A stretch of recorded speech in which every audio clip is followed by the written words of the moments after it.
look at the polls again, Kevin, you see that Canada is just so incredibly divided. It's like East versus West, young versus old, men versus women. The split is really quite shocking. And I just want to tie it back to Trump one more time, because last week we saw Donald Trump. He was on Laura Ingram's show on Fox News, and then he repeated it later, that he would rather have Mark Carney be prime minister because he believes that the Liberals are easier to deal with. I read that to mean that he believes the Liberals are weaker and that therefore the Americans can dominate and get a better deal. How did you interpret those comments?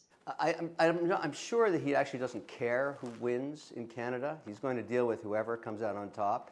You know, the people are actually doing the work in the negotiations. Howard Lutnick, one of them has already come out and said, look, whoever wins, we'll deal with them because we can't do a pan-Canadian deal.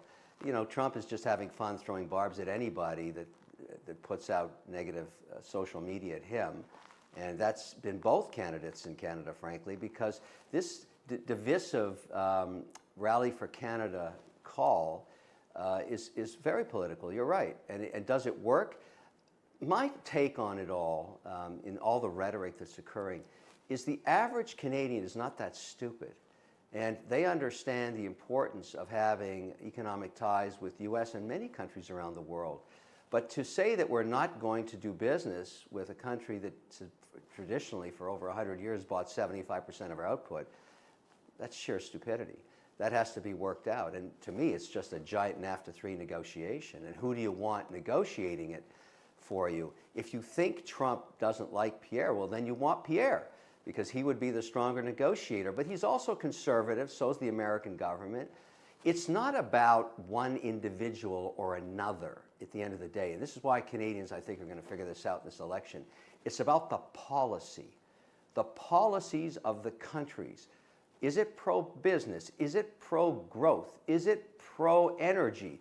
All of these things matter because it's what made Canada wealthy and become a member of the G7 in the first place. And we stripped that all away over the last 9 years. And we took our numbers down. And the thing about numbers is they're not emotional. They're not affiliated with any political party.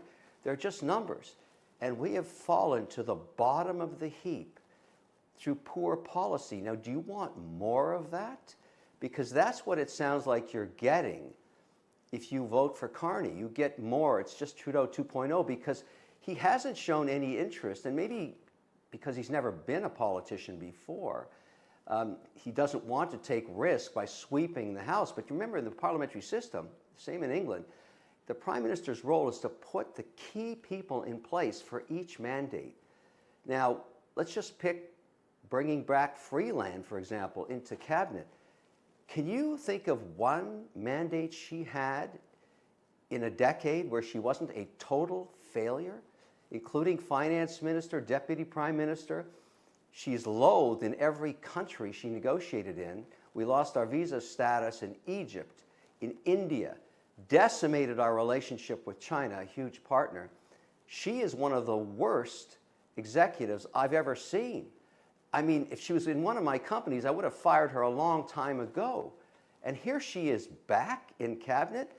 Huge mistake. I am sure that'll be focused on during the election. Telfer, she did some of the policies that wiped Canada out. And I mean, Gerald Butts, he wrote the decline of foreign investment in Canada in the very first mandate.